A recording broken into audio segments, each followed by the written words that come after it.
Hello and welcome back. We finished up to chapter 10 and there's definitely a change in the friendship between Weasel and Mongoose, and it's come to a turning point. We're going to finish the book in this video. Chapters 11 and 12 will begin now. Okay, chapter 11. The man had been right. Snow started before school let out, and by nightfall it was useless to think about spray painting. The snow didn't stop until lunchtime next day. School was called off. Weasel hung close to Mongoose all day, lest his pals sneak off to read a book or look through some telescope. They spent the day sledding, snowballing, eating. Mongoose was his old self. Weasel ate dinner at Mongoose's, then ran home for the paint cans. When he returned, Mongoose was waiting outside, saying, "Where's my cans?" He was eager. Weasel could have kissed him. "Here." He handed over the two blues. Mongoose put one in each coat pocket. He held out his hand, palm up. "Let's paint." He grinned. Weasel slapped the hand. "Yeah." Off they went, laughing, horseplaying, throwing snowballs, two best pals, just like old times. The moon, a thin clipping in the black sky, gave little light that night. But all that it gave stayed, puddled upon the sleek surface of the new-fallen snow like rainwater on the hood of a newly waxed firebird. Mongoose piped up, "Let's do the high school." They ran. Minutes later, standing before the dark, Gothic archway, Weasel felt three ways at once. He was thrilled that Mongoose was his old self again. He was shocked at the boldness of his pal's idea, and nervous about doing it. And then he thought, hey, I'm never going to go here. Why should I care? And felt just one way then. Better. He pulled out one of his cans and gave it a good shake. He stepped through the archway to the thick wooden door that reminded him of a castle. This time, he did not write his name. He wrote, "I quit." He stepped back. "Mongoose, look!" Mongoose was gone. Weasel spotted him around back, trudging past the tennis courts. "Where are you going?" Mongoose called. "Football field." What could Mongoose write on there? The bleachers were covered with snow. The goalpost?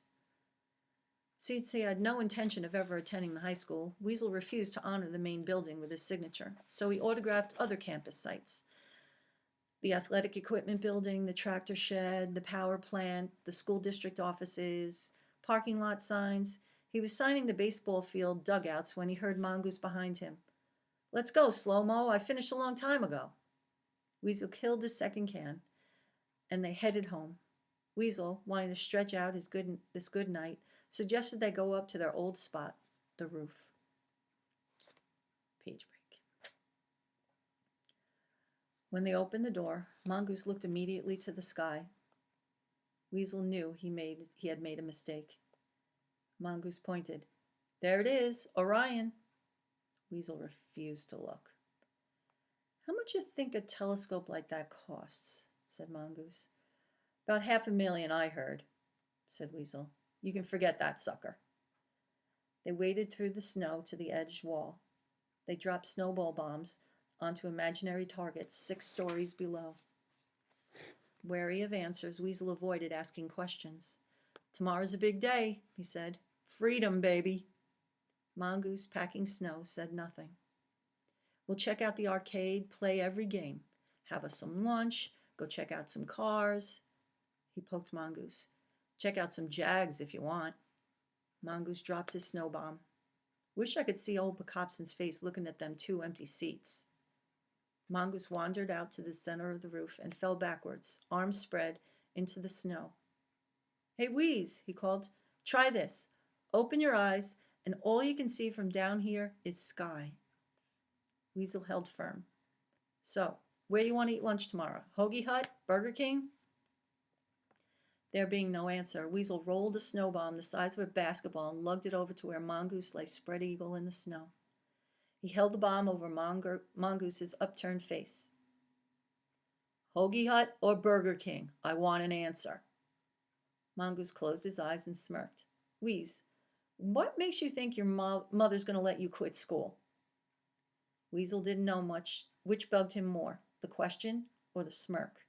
He let go of the snow bomb, but Mongoose, true to his name, was too quick. Well, that was close. Chapter 12. In contrast to Weasel's mood, the next morning was bright and sunny. This was supposed to be one of his best days ever. No more school. Yet he felt without life, empty. He knew exactly what he wanted to do. He wanted to march up to Mongoose's and pound on the door and announce, "Who said my mother could stop me?" making it sound like he had won out over her, like she didn't think he had simply gone off to school early. Then he would grab Mongoose and haul him from his house, and they would race for the arcade. He wanted to, but he could not. So he decided to perk himself up by checking out his paint job of the night before. He headed for the high school. When he saw the crowds, his first thought was that they were admiring his work. Then he noticed they were gathered around the football field, where he had done no spraying. The field was set at the bottom of a hill that rose to the top row of the grandstand. Students and even some teachers lined the crest. As Weasel approached, he could hear them exclaiming, see them pointing. He squeezed sideways through tall bodies until he came out in front. The sun skimming off the snow was stunning, yet he knew at once, as he shaded his eyes, why his pal had been so agreeable the night before and so anxious to paint. The field was like a page from the world's largest book. In the middle, taking up half the field, was a colossal drawing of a whale, like everything else traced in blue spray paint. The whale's mouth was open. A blue arrow pointed into it, and a notation in 5-foot characters said, 4.2-ton tongue. Another picture made no sense. It showed a tree with a fish climbing up the trunk. A third picture looked like a headless cockroach. Weasel read the rest of the field. Eel equals volts. Hummers do everything fast. Centipede needs 354 shoes. Mole rat, ugly. 30,000 ants per day. 186,000 miles per second. Stink bug. Giggles and yips of delight erupted all around Weasel. Voices asked, "Who did it?" Weasel backed away and walked on. He was glad the day was bright and sunny. He wished it would stay that way, that the temperature would go up to 90 degrees and melt every flake of snow, that it would never be cold, never be night again. "Hey, Bobby, you're going the wrong way." A kid from school calling. Weasel walked on and saw Mongoose coming up the other side of the street, his face buried in a book, not even sensing Weasel. Strolling along, bumping into stuff, there into a mailbox, dumb baboon, his lips moving, some goofy grin on his face. Right opposite Weasel now. Weasel stopped. He wanted to call out. He wanted to call across the street. That seemed a whole night sky between them. Wanted to call, "Mongoose! Mongoose!" And that would be enough. That had always been enough. Just the name. "Jamie! Bobby!" One would call, the other would hear, and turn and come running. Turn and come running. But somehow things had changed, and it wasn't enough anymore, just the name. Something else had to be said, and Weasel did not know what it could be. The Mongoose was moving on, walking, reading, up the street, and Weasel did not know and did not know. He was alone on the glaring sidewalks now. In the cold, clear air, he heard a school bell ring. The town was his. The Pontiac dealership was on Mayfair. He hadn't been there in a while. He wondered if they'd gotten in some new Firebirds, maybe a ragtop, maybe red. He felt better just thinking about it. He hoped he could find one with a pinstripe, maybe a double pinstripe. Mag wheels, flames, painted right on the hood. Vroom! He started to run. He couldn't wait to get there. Okay, that is the end of Mongoose's story.